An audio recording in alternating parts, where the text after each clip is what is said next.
Hello and welcome to lecture number 3 of this computer vision course. Last time we discussed the image formation process, how a 3D point gets projected onto the 2D sensor plane. Now in this lecture, in the structure from motion lecture, we're going to utilize that knowledge in order to build 3D models from multiple images observing the same static scene. This lecture is subdivided into 4 units. In the first unit, we're briefly going to touch on 2 preliminaries that are required for building 3D models. One is camera calibration, how to recover the camera parameters such as the focal length. And the other is how to detect and describe features and how to match features, point features in particular, across different images that can later then be used for reconstructing these features in 3D. In unit 3.2, we're going to cover the most basic reconstruction form, which is two-frame structure for motion. We're going to discuss the epipolar geometry and how we can recover the relative camera motion between 2 frames and also the 3D structure from these 2 frames. And then in the last 2 units, we're going to discuss multi-frame structure for motion techniques, in particular closed form factorization techniques and their advantages and disadvantages, as well as more modern bundle adjustment techniques, and in particular also incremental bundle adjustment techniques that are mostly used today. Good. So let's start with the first unit on preliminaries. And while camera calibration and feature detection could easily fill entire courses on their own, we're going to treat them relatively shortly in this course just for the sake of understanding what they are and giving a few examples to get an idea of what's happening. So let's start with camera calibration. Camera calibration is a fundamental prerequisite for most 3D reconstruction techniques. In particular, if you want to obtain a metric reconstruction, you first need to know what the camera parameters are in order to know how the rays emanate from the camera center, or how the rays are getting projected onto the camera image plane. So camera calibration is the process of finding the intrinsic and extrinsic parameters of the camera, and most commonly a known calibration target, such as a 2D pattern or a checkerboard, is used as shown here. Actually, camera calibration was also the first project that I tackled, the first research project I tackled. It's a very fundamental thing, so that's something that many people get started with.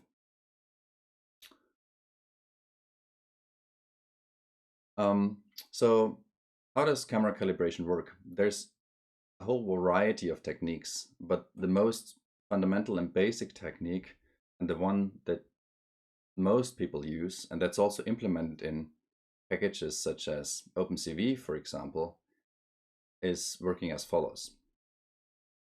There's a calibration target, and most often a checkerboard is used because it's relatively easy to find corners very precisely of that checkerboard. And if you know the number of checker planes, then you know the 3D model of the checkerboard. You know exactly what is the distance between the corners. You can find the corners very precisely in the images, and you know how this plane looks in 3D. So the only thing you need to determine now is the parameters of the camera, the calibration matrix, as well as the pose of the checkerboard in each of the images. And this is the optimization problem that you're going to solve. So first, you're going to print such a checkerboard, and you glue it on a very flat surface. And then you capture that checkerboard in different poses, as shown here. Here's an example of the checkerboard photographed in different poses. You need to make sure that the checkerboard is always fully visible, so that you can always detect all the corners, and that is covering the pose space well in order to get enough observations, enough unambiguous observations, in order to obtain a good precise calibration of your camera. Now in the second step, for each of these images, you're going to detect features. In the case of a checkerboard, you're going to detect the corners and you're going to try to refine them subpixel accurately, and there's various algorithms for finding subpixel accurate corner placement of checkerboards. Here's an example. And then in the final step, you estimate the camera intrinsics and extrinsics. And here extrinsics means the pose of the checkerboard with respect to the camera coordinate system, because you're waving this checkerboard in front of the camera. In each image, the checkerboard will have a different pose. However, this is a feasible optimization problem because the pose has only 6 parameters, and the intrinsics of the camera are maybe just 5 or 10 parameters, depending on if you utilize distortion coefficients or not. And so overall, you have much more observations because each of the corners in the checkerboard gives you 2 observations, one for the X and one for the Y coordinate. And you have plenty of them per image. You have much more observations still than parameters that you want to estimate. And that's why it's possible to do that. Now, direct nonlinear optimization of all the parameters is done by minimizing the reprojection error, by taking these 3D points of the current estimate and projecting them into the image and comparing the distance, the Euclidean distance inside the image with respect to the detections in the image, and trying to minimize that. But you can't just randomly initialize the intrinsic parameters of the camera and the extrinsics, the poses of the checkerboards, because you will get very easily trapped in local minima.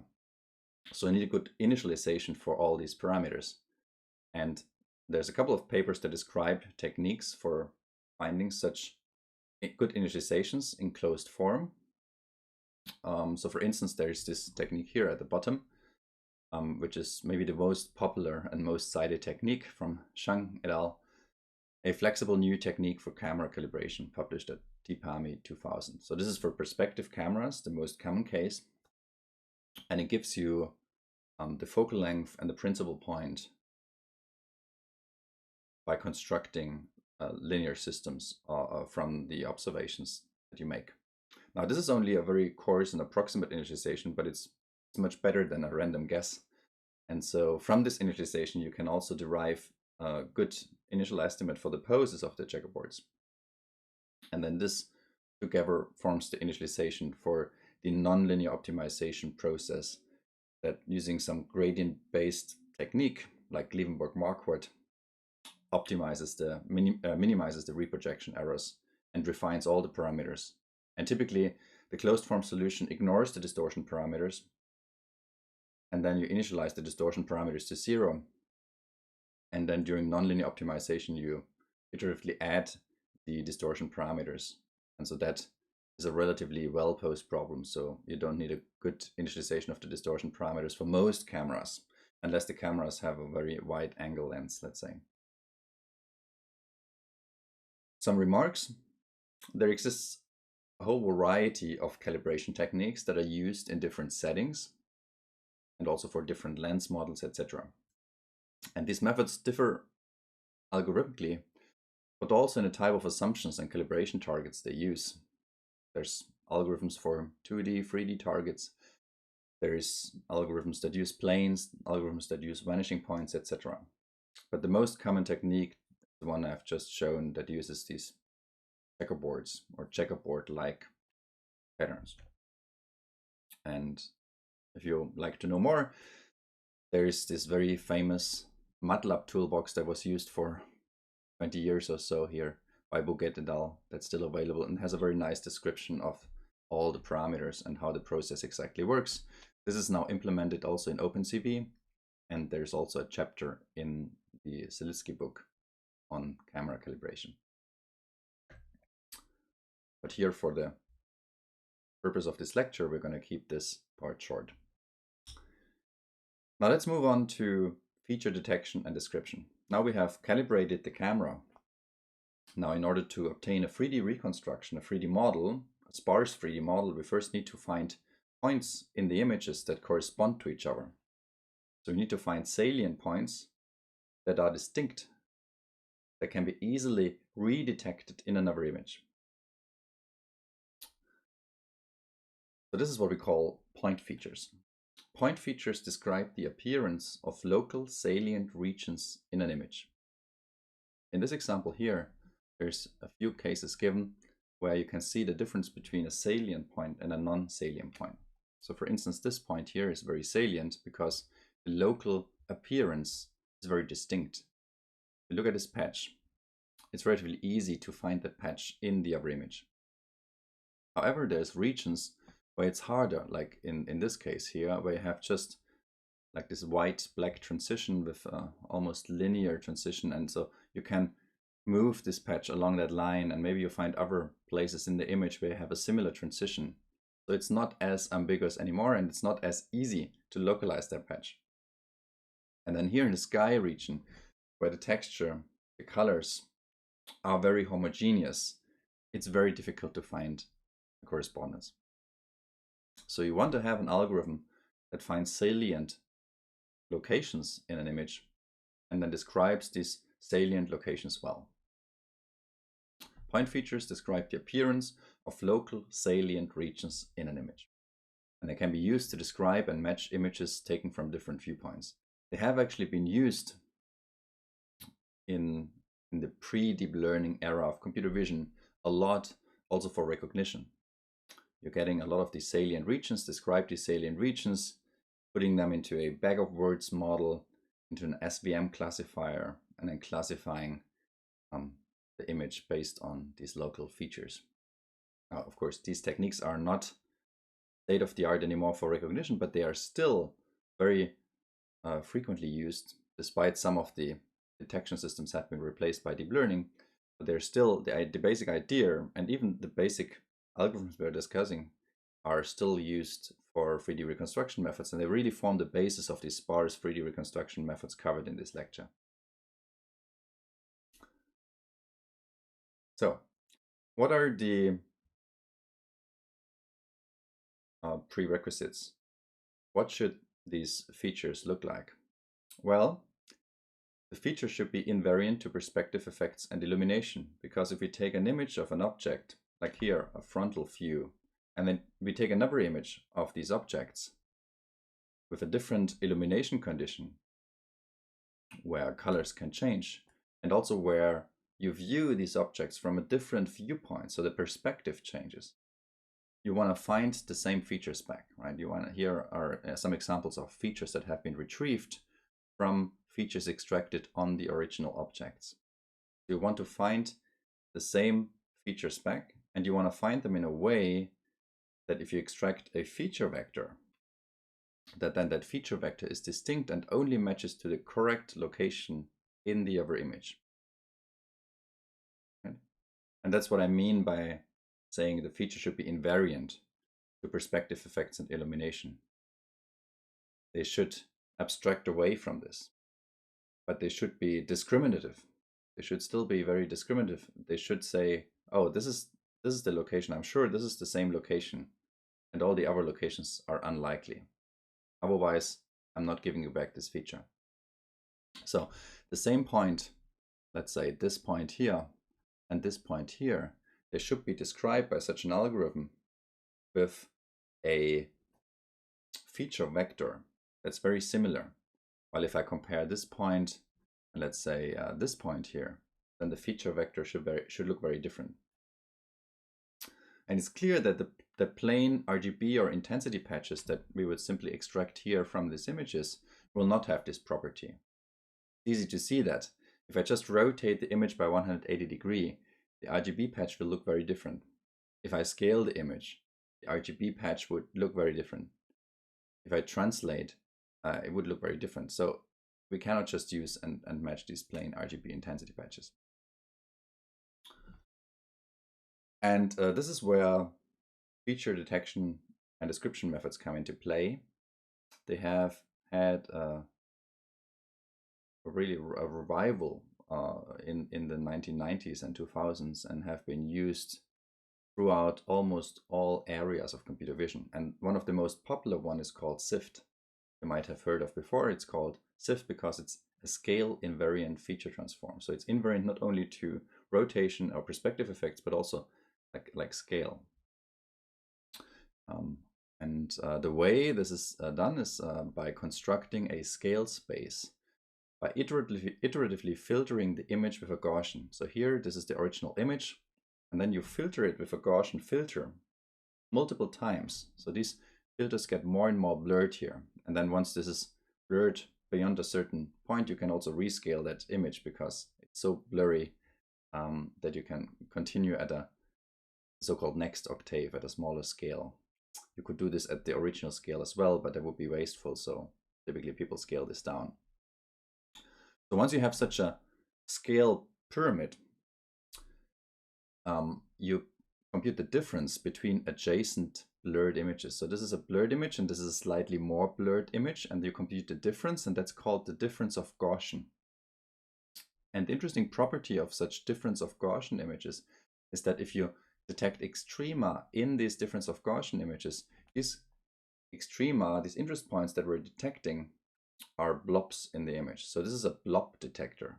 It finds blobs in the image, and it finds this at multiple scales in that image because we're doing this difference of Gaussian at all scales, at all adjacent scales. And we're finding then these extrema by looking at its scales, at this difference of Gaussian scale space, at this volume, and trying to find maximum and minimum points in that space, where maximum minimum means that we have a point where all the other surrounding points, not only at the same scale spatially, but also in terms of the neighboring scales, are lower for a maximum or higher for a minimum. So these are extrema in scale space. So why are difference of Gaussians blob detectors? Well, let's look at what a difference of Gaussian does. Here we have two Gaussians, a green one and a red one. And if we take the difference of these two, we get this kind of Mexican hat similar to a Laplacian filter here, the blue one. And this is a 1D example here, of course. So if you imagine now a 1D signal and you're swiping this blue filter over that signal, and there is a blob that has the radius of this here. So this depends on the scale. At this scale, we have this particular radius here. So we have a blob, a disk or something like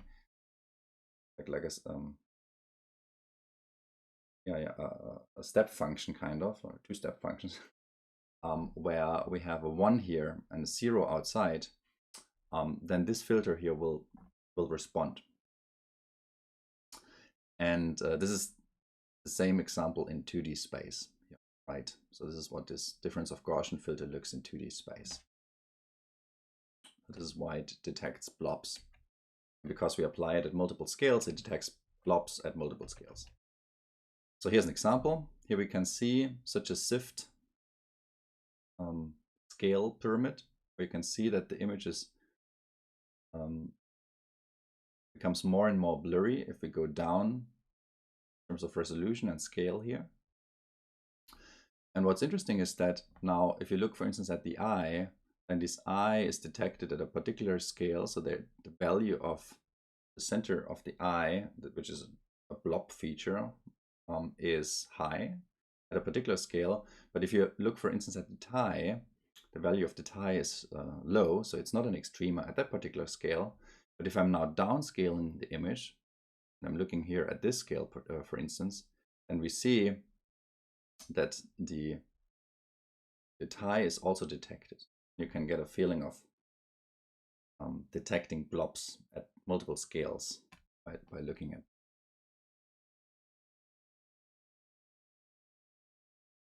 Okay, so we have now detected potential interesting points, salient points in the image at multiple scales. And what SIFT does then is it looks at these interest points at the respective scale. So this feature descriptor is also scaled with the scale. And then it looks at all the gradients. It computes Sobel filter response and computes the gradients from there. And then aligns this descriptor. It rotates the descriptor area based on the dominant gradient orientation. And by that, it becomes rotation invariant. Now we have a feature that's not only scale but also rotation invariant, simply by looking at this gradient histogram and then rotating it. And then once we have rotated it, we compute gradient histograms in subregions, and these form then the descriptor. So here's an example with 2 by 2 subregions. In the final version of the SIFT descriptors, they use 4 by 4 subregions, but here we have 2 horizontal and 2 vertical regions. So these here, and we're looking at the gradients inside these regions and building a histogram of these gradients. So for instance, in this case here, we have a lot of gradients, a lot of gradient directions that point to the top right, and so that's why this spin here responds highly, but then to the bottom left we have only maybe this one here and this one here, so we have a less strong response in that direction. We compute these gradient histograms for the local subregions, and then we concatenate these histograms into a big vector, in the case of SIFT, a 128-dimensional feature vector. And the reason why we're looking at these histograms is that these histograms are illumination invariant. So if you look at the gradients, then you get invariant to relative brightness changes. And if you look at histograms, you're not only invariant to the brightness changes, but you're also invariant to slight perspective transformations such as translations. So you can slightly translate or perspectively deform the image, but the histogram will not be affected as strongly because it aggregates information over a larger region than a single pixel in a plain RGB feature would be. That's the intuition why these histograms are useful to achieve the properties that we discussed in the beginning.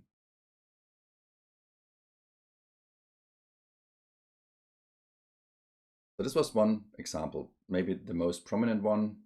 It started a revolution in 3D reconstruction because with SIFT it was possible for the first time to match features very robustly across very different viewpoints, even different camera models. But following up on SIFT, there have been a variety of feature detectors and descriptors proposed, such as SURF, USURF, BRISC, ORB, FAST, and many more, and recently also deep learning based ones. However, SIFT was really seminal due to its invariance and robustness, and kind of revolutionized recognition, and in particular particular matching, and enabled the development of these large-scale structure for motion techniques that we discussed today.